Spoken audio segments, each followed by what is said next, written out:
Every morning, he arrived before sunrise at Wilford Innovations, pushing his cleaning cart through silent glass hallways that would later buzz with executives and interns who'd step around him as if he were part of the furniture. His dark blue overalls bore the stitched word janitor like a badge of second-class citizenship. Most people didn't even know his full name. Some thought it was Eddie. Others, Edward. No one asked. But Ethan didn't complain. He mopped floors, fixed jammed printers, and unclogged sinks with quiet patience. He noticed everything, the way some people said thank you with sincerity, and the way others dropped trash without looking back. He always believed character revealed itself most in how people treated those they thought unimportant. The ones who treated him the worst were the junior executives, fresh out of business school, full of caffeine and entitlement. Lucas, Brian, and Troy were the ringleaders. They strutted around the office like they were already millionaires, though everyone knew their salaries barely covered rent. They often made jokes at Ethan's expense. Careful, don't slip on the floor, Ethan might sue you for scratching his masterpiece, they'd laugh. He'd smile politely and say nothing. Until one Friday afternoon, the trio gathered in the staff lounge, scrolling social media, bored and itching for entertainment.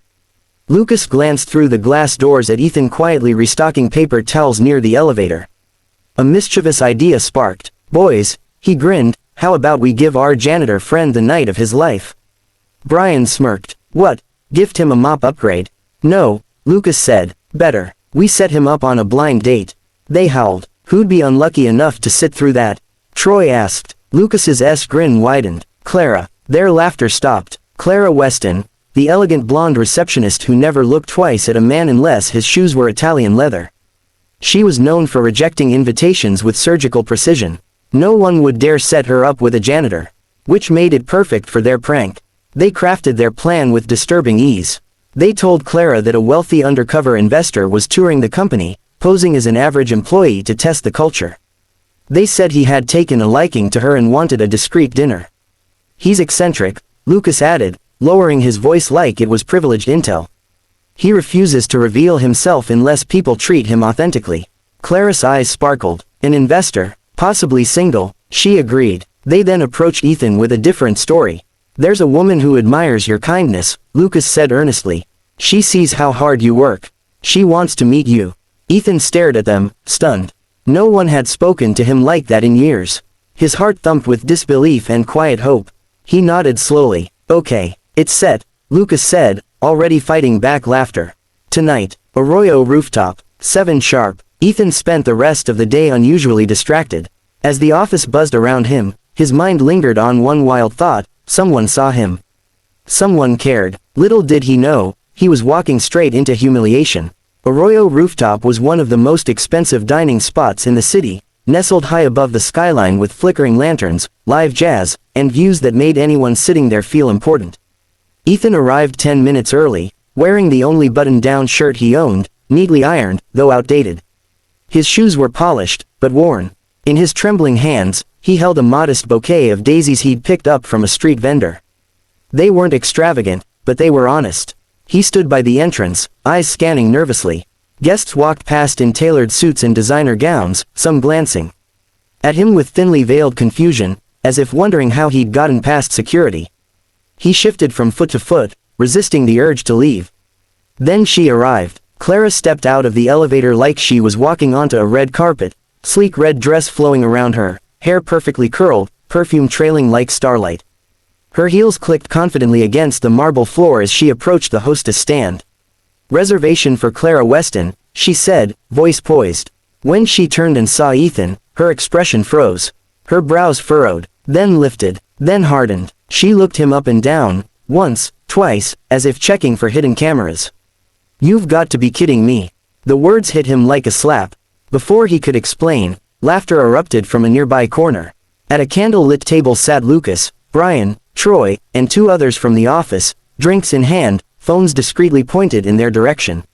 Recording. Smirking. Oh no, Ethan realized. His stomach sank. This wasn't kindness. This was entertainment. Clara's lips curled. Is this some kind of joke? She demanded. Lucas called out, loud enough for the whole restaurant to hear, careful, Clara. He might sweep you off your feet, literally. Laughter exploded from their table. The waiters stiffened, unsure whether to intervene. Other diners turned their heads, annoyance mixing with curiosity. Some whispered, others frowned. Clara, mortified, took a step back from Ethan as if he were contagious. "I don't know what sick prank you're all playing," she snapped, "but I'm leaving." Ethan swallowed, throat tight. His hands trembled so badly that one of the daisies slipped from the bouquet. He bent down quickly to pick it up, cheeks burning. He stood up straight, forced his voice to stay calm. "I'm sorry," he said softly, to her, to the room, to himself. "I didn't know." He turned to leave. "Wait," Lucas called mockingly. "Aren't you going to mop up your tears first?" More laughter. A waiter in the corner clenched his fists, clearly angry but unsure of his place. Ethan straightened his back and walked toward the exit, bouquet crushed slightly in his grip but held with dignity. He refused to run. He refused to cry, but before he could reach the door, a voice cut through the laughter like a blade. Enough. It wasn't loud. It wasn't shouted, yet every head turned instantly. Standing near the entrance was Richard Wilford, the CEO himself. Tall, poised, with a presence that demanded silence. The laughter died in an instant. Ethan froze mid-step. Richard's gaze was fixed, not on the pranksters, not on Clara, but on Ethan. "Stay exactly where you are," the CEO said, voice icy and composed. The room, once buzzing with mockery, now held its breath. Richard Wilford didn't rush. He walked forward with calm authority, each step echoing louder than the earlier laughter. His gaze swept across the table of pranksters. Lucas sank into his chair, suddenly pale. Brian's hand froze mid-drink. Troy put his phone down like it had turned radioactive. When Richard reached Ethan, he stopped beside him, not in front of him, not between him and the door. Beside him, like an equal. "Mr. Hale," Richard said, voice steady. "You're right on time." A stunned hush fell over the restaurant. "Mr. Hale." Ethan blinked. "Sir." Richard turned to face the room, projecting his voice effortlessly. "For those who don't know, which appears to be most of you, this man is Ethan Hale. He's not just part of Wilford Innovations." He paused. "He built it with me."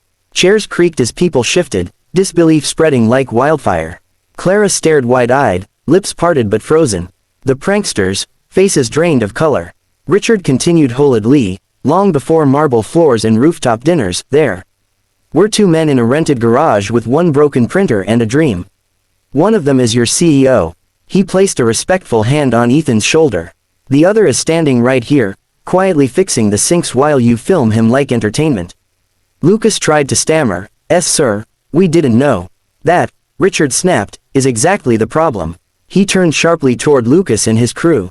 "Character isn't shown in how you treat the powerful. It's how you treat the ones you think have no power." Silence thickened. No one dared breathe too loudly. Richard then addressed the staff.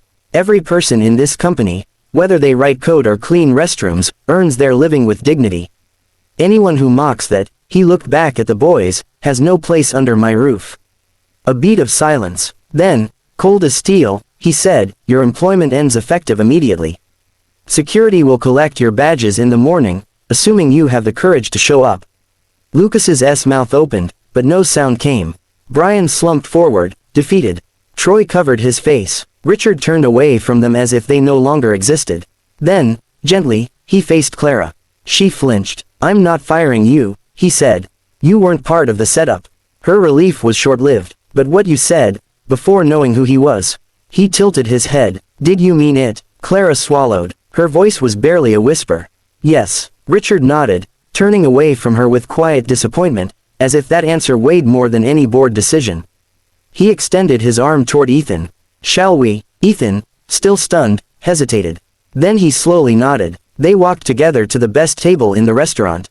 The staff rushed to reset it, anxious to make it perfect. Patrons who had watched in silence now sat straighter, some even giving subtle nods of respect. As Ethan sat down, Richard leaned slightly toward him. "I told you," he whispered with a small smile. "One day, they'd see." And for the first time in years, Ethan believed him. No longer invisible, no longer underestimated. Tonight, he was seen.